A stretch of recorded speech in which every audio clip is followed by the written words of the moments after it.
নমস্কার বন্ধুরা, এই বাংলা শোতে আপনাদেরকে স্বাগত। বন্ধুরা, ভারতের 114টি ফাইটার জেটের এমআরএফ এর ডিলটি শেষমেশ কমপ্লিট হতে চলেছে, আর এটি হলো ইতিহাসের সবচেয়ে বড় মাল্টি-বিলিয়ন ডলারের একটি ডিল। ভারতের প্রতিরক্ষা মন্ত্রকের তরফ থেকে যেটি জানা যাচ্ছে, ভারত 114টি মেড ইন ইন্ডিয়া রাফেল কিনতে চলেছে এমআরএফ এর ডিল অনুযায়ী। এত বড় যুদ্ধাস্ত্রের ডিল এর আগে সারা পৃথিবীতে কোনো দেশ, এমনকি আমেরিকা, চীনের মতো মিলিটারি পাওয়ারের দিক থেকে বিপুল পরিমাণ শক্তিশালী দেশগুলো করেনি। তো বন্ধুরা, চলুন জেনে নেওয়া যাক খবরটি সম্পর্কে বিস্তারিতভাবে। গত 3 বছর যাবৎ সারা পৃথিবীর বিভিন্ন দেশ থেকে ফাইটার জেটের অনেক অফার আসছিল। যেমন আমেরিকা তাদের সুপার হর্নেট F-15EX ভারতকে অফার করেছিল, ফ্রান্স তাদের রাফাল অফার করেছিল, রাশিয়া তাদের সুপার সুখই অফার করেছিল। এছাড়াও ইউরোপের ইউরোফাইটার টাইফুন গ্রিপেন ভারতকে অফার করা হয়েছিল। এতগুলো যুদ্ধবিমানের মধ্যে সবচেয়ে বেশি যে যুদ্ধবিমানগুলো সবচেয়ে বেশি এগিয়ে ছিল তা হলো ফ্রান্সের রাফাল এবং আমেরিকান F-15EX। ভারতীয় বায়ুসেনা গত কয়েক বছর ধরে ইভ্যালুয়েট করছিল এই ফাইটার জেটগুলির মধ্যে কোনটি সবচেয়ে ভালো হবে, আর আমেরিকা, ফ্রান্স, রাশিয়া এবং অন্যান্য যুদ্ধবিমান বিক্রিকারী দেশগুলি ডেসপারেটলি অপেক্ষা করছিল ভারতের এমআরএফ ডিলটি কমপ্লিট হওয়ার জন্য এবং 114টি ফাইটার জেটের বিপুল অঙ্কের অর্ডারটি পাওয়ার জন্য। আর ভারতেরও এমআরএফ ডিলটি কমপ্লিট হওয়াটা অত্যন্ত জরুরি ছিল, কারণ ভারতীয় বায়ুসেনাতে ফাইটার জেটের সংখ্যা যেভাবে কমে আসছিল তা সত্যিই একটি বিরাট বড় চিন্তার বিষয় হয়ে দাঁড়িয়েছে। কারণ এভাবে চলতে থাকলে আগামী 2 থেকে 3 বছরের মধ্যে ভারতীয় বায়ুসেনার অবস্থা পাকিস্তানের বায়ুসেনার মতো হয়ে যাবে। আর এর থেকে আন্দাজ করা যায় যে ভারতীয় বায়ুসেনার অবস্থা কী ভয়ঙ্কর পর্যায়ে পৌঁছে গেছে। আর ঠিক সেই মুহূর্তে আমাদের ভারতীয় বায়ুসেনা 114টি রাফেল কেনার সিদ্ধান্ত নেয় এবং তা আমাদের প্রতিরক্ষা মন্ত্রককে জানানো হয় যে ভারতীয় বায়ুসেনার জন্য 114টি রাফাল যুদ্ধবিমান কিনলে তা সবচেয়ে সুইটেবল হবে। আর ভারতের কাছে যেহেতু এই ফ্রেঞ্চ ফাইটার জেটের সমস্ত প্রকার সেট এবং মেনটেন্যান্স হাব অলরেডি রয়েছে, সেই জন্য এই যুদ্ধবিমান কিনলে রাফালের মেনটেন্যান্স ফেসিলিটি এবং অন্যান্য সমস্ত প্রকার সেট নতুন করে গড়ে তোলার প্রয়োজন হবে না। অর্থাৎ সেদিক থেকে দেখতে গেলে আমাদের অনেক লাভ হবে। আর আমাদের ভারতীয় বায়ুসেনা রাফাল যুদ্ধবিমানের মধ্যে আমাদের স্বদেশী যুদ্ধাস্ত্র ইন্টিগ্রেট করার জন্য কী কী মডিফিকেশনের প্রয়োজন সেই লিস্টও ভারতের প্রতিরক্ষা মন্ত্রককে পাঠানো হয়েছে।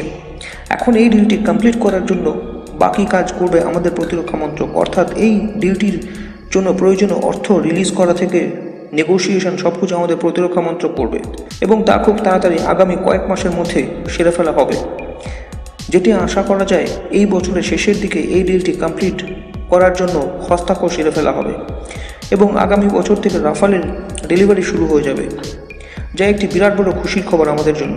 তবে এই ডিলটির নেগোসিয়েশনের একটি পার্ট কমপ্লিট হতে একটু টাইম লাগতে পারে, তা হলো এই মেড ইন ইন্ডিয়ার ফ্রেঞ্চ ফাইটার জেটের ভারতে ম্যানুফ্যাকচার করা। তাছাড়া এই ডিলটির কস্ট নিয়ে নেগোসিয়েশনে খুব একটা প্রবলেম হবে না, কারণ ভারত এর আগে অলরেডি এই ফাইটার জেট কিনেছে। আর নেগোসিয়েশনের এই পার্টগুলি কমপ্লিট হলে আগামী বছর থেকেই ভারতীয় বায়ুসেনা রাফালের ডেলিভারি পেতে শুরু করবে। আর ভারতীয় বায়ুসেনাতে যুদ্ধবিমানের বিপুল পরিমাণ ঘাটতি পূরণ করার জন্য এই ডিলটির কমপ্লিট হওয়াটা অত্যন্ত দরকার ছিল। আর ভারত এবং ফ্রান্সের মধ্যে বিপুল অঙ্কের এই মাল্টি-বিলিয়ন ডলারের এই ডিলটি ইতিহাস করবে, কারণ এত বড় কোনো একটি স্পেসিফিক যুদ্ধাস্ত্রের ডিল এর আগে কখনো হয়নি। আর এই ডিলটি আমেরিকার কাছে কাটা ঘায়ে নুনের চিটের মতো অবস্থা হবে, কারণ আমেরিকা ভারতের এমআরএফ ডিল অনুযায়ী 114টি যুদ্ধবিমানের অর্ডার পাওয়ার জন্য বহু চেষ্টা করেছিল, কিন্তু তা হাতছাড়া হয়ে গেল। এবং এই ডিলটি ঠিক এমন সময় কমপ্লিট হতে চলেছে যখন আমেরিকার রাষ্ট্রপতি ডোনাল্ড ট্রাম্প ভারতের সঙ্গে শত্রুতা চরমে পৌঁছে দিয়েছে। আর এই কাজটি করে আমেরিকা তাদের নিজেদেরই বিরাট বড় ক্ষতি করে ফেলেছে, আর তা অবশ্য আমেরিকা হারে হারে টের পাচ্ছে। আর এক্ষেত্রে আমেরিকা ভারতের বিরুদ্ধে কোনো প্রকার স্টেপ নিতেও পারবে না, কারণ ভারত যে দেশটির কাছ থেকে 114টি যুদ্ধবিমান কিনতে চলেছে সেটি হলো ফ্রান্স, যেটি হলো আমেরিকারই একটি ঘনিষ্ঠ অ্যালাই কান্ট্রি। কিন্তু ভারত যদি যুদ্ধবিমানগুলি রাশিয়ার কাছ থেকে কিনতো, তাহলে হয়তো আমেরিকা ভারতের ওপর কঠোর স্যাংশন চাপানোর মতো ব্যবস্থা নিতে পারত। আর ভারত 114টি ফাইটার জেট ফ্রান্সের কাছ থেকে কেনার সিদ্ধান্তটি ঠিক এমন সময় নিয়েছে যখন আমেরিকা ট্যারিফ চাপিয়ে ভারতের অর্থনীতির বিপুল পরিমাণ ক্ষতি করতে ব্যর্থ হয়ে ইউরোপিয়ান দেশগুলিকে বলেছে ভারতের ওপর কঠোর স্যাংশন চাপানোর জন্য। কিন্তু ইউরোপিয়ান দেশগুলির মধ্যে অন্যতম শক্তিশালী এবং প্রভাবশালী একটি দেশ ফ্রান্সকে 114টি ফাইটার জেটের বিপুল অঙ্কের মাল্টি-বিলিয়ন ডলারের ডিউটি দিয়ে ভারত ফ্রান্সের হাত পা বেঁধে ফেলেছে, যাতে ফ্রান্স ভারতের বিরুদ্ধে কোনো প্রকার অ্যাকশন নেওয়ার কথা ভাবতেই না পারে। অপরদিকে ইউরোপিয়ান দেশগুলির অপর একটি প্রভাবশালী দেশ জার্মানিকে সাবমেরিনের একটি বিরাট বড় অর্ডার দিয়েছে, আর তা করে জার্মানিকেও একটি মেসেজ দিয়ে দিল যে আমেরিকার কথা শুনে ভারতের বিরুদ্ধে কোনো প্রকার চেষ্টাও যেন না করা হয়। আর এই ধরনের বোকামি ইউরোপিয়ান দেশগুলি অবশ্য কখনোই করবে না, কারণ ইউরোপিয়ান দেশগুলি অত্যন্ত সুবিধাবাদী। তারা যেখানে আর্থিক লাভ দেখবে সেখানে পরিস্থিতি যাই হোক না কেন সব প্রতিকূলতা সহ্য করে নেবে। এখন দেখার বিষয় এটাই যে ভারত এবং ফ্রান্সের মধ্যে $24 বিলিয়ন 114টি যুদ্ধবিমানের এই ডিলটিতে আমেরিকা কী প্রতিক্রিয়া দেয়।